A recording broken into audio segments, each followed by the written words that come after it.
Hello everyone, welcome back to Bikes of CAC, and this is the lecture number 5 of the process scheduling algorithm series. We have so far covered shortest job first, primitive and non-primitive versions of priority scheduling, first come first served, and round robin scheduling. There will be links in the description box. Please go through those lectures. And for today, we will be learning about the shortest remaining time first algorithm. Now, this is a very important algorithm because nowadays, whichever questions that comes in gate regarding your scheduling algorithms, those are mostly based on shortest remaining time first. They will be asking you to find out the waiting time or the turnaround time and questions like that. So let us learn the algorithm first. Now you can also say that this is the primitive version of the shortest job first algorithm. Why? I'll tell you. So here we have 4 processes A, B, C, D with different arrival times. Now this is purely primitive in nature, because you can always find out the shortest remaining time. So remaining time definitely indicates that a process which has been executing will be preempted from the processor, and another process likely will be executing in its place. So, okay, we have 4 processes A, B, C, D that arrives at time point 0, 1, 2, 3 respectively. So, A being the first process to arrive with a burst time of 8, A will be the first process to be executing in the processor. So, at time point 0, A executes, is dispatched to the processor, and A executes from 0 to time point 1. Now, at time point 1, B arrives and B has a burst time of 4. Now, since A has already executed for one time quantum, A will have a remaining burst time of 8 minus 1, that is equals to 7. So, at this point, we have a remaining time of A to be 7 and the remaining burst time of B to be 4. So now, since the name suggests that shortest remaining time first, so the process with the shortest remaining time will be dispatched to the processor. So at time point 1, like B wins in this case. So at time point 1, B will be executing in the processor. So from time point 1 to time point 2, B executes, and at this point C arrives, which is a time burst time of 9. Now, since B has already executed for one time quantum, now the remaining CPU time of B is 4 minus 1, that is equals to 3. So now we have a choice between three processes, that is A with a remaining time of 7, B with a remaining time of 3, and C with a remaining time of 9, since C has not yet started executing. So among the three processes, clearly B is the winner. So B continues execution from time point 2. Now from time point 2 to time point 3, B executes. Now at time point 3, D has arrived and D has a processor time of 5. Now since B has executed for one more time quantum, now the remaining time of B is 2. So now in this context, remaining time of A is 7 as usual, B is 2, that of C is 9, and D is 5. So again, B is the winner, and now B will execute from time point 3 to time point 3 plus 2, that is time point 5, and B will finish its execution. Now at this juncture, we have three processes A, C, and D. A with 7, C with 9, D with 5. So D is the winner. So D will execute from time point 5 to time point 10. That is 5 plus 5 equals to 10. Now since there are no other processes in the system, or no other processes have arrived in the system, we will consider that they will continue execution, because we don't have to compare that what was the remaining time of which process. Now at this point of time, D has completed its execution and we are left with A and C, and here A wins since A has a shorter remaining time.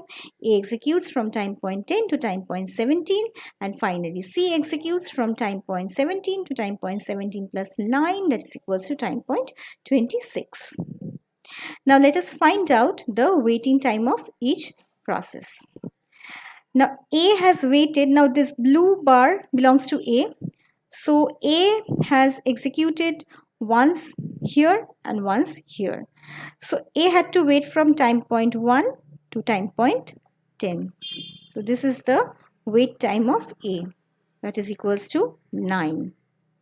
Next, if we look into B's case, B arrived at time point 1 and it started execution at time point 1. So wait time, which is equals to start time minus arrival time. In this case, 1 minus 1 will be equals to 0.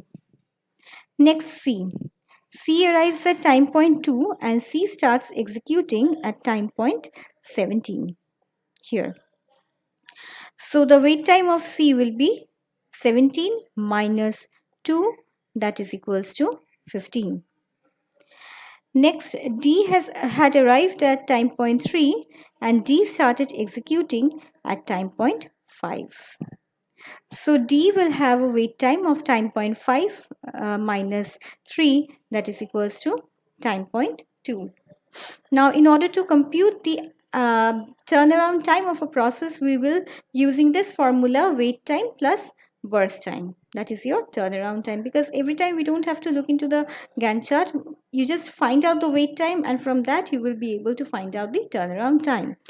So wait time of A will be 9 plus 7, that is 9 plus 8, that is equals to 17. You have to consider this wait time, this CPU time, not these ones. So I just strike it off. So for B, it's 0 plus 4, that is equals to 4. For C, it's 15, that is this one, 15 plus 9, that is equals to 24. And for D, it will be 2 plus 5, that is equals to 7. Now I leave the computation of average waiting time and average turnaround time as a homework, and let me know in the comment box what the answers are. And now we move on to one question that I have found out which was a bit different from the others. Usually they ask straightforward questions to find out the average waiting time or the average turnaround time, but this was a little different, so I thought that I would discuss this one. This question was asked in 2019 CAC for your GATE. So now there are 4 processes in the system. Now these processes run on a single processor using primitive shortest remaining time first scheduling algorithm. Now if the average waiting time of the processes is 1 millisecond, then the value of Z. Now what is Z? Z is the burst time of D, which you have to find out from the given information. So we have got the arrival time and CPU time of each process. For A arrived at 0 with a burst time of 3, B at 1 with burst time of 1, C at 3 with burst time of 3, and D at 4 with burst time of 4. So from this information, that is the average waiting time of the processes is 1 millisecond, and we have 4 processes in the system. So the total waiting time is equals to 4 into 1 millisecond, that is equals to 4 milliseconds. Now let us draw the Gantt chart in a different way so that we get to understand it better. So let us consider time point 0. So at time point 0, A was the only process in the system, whereas B, C, D has still not arrived. So A will be executing in the processor. Now at time point 1, we have another process B that arrived.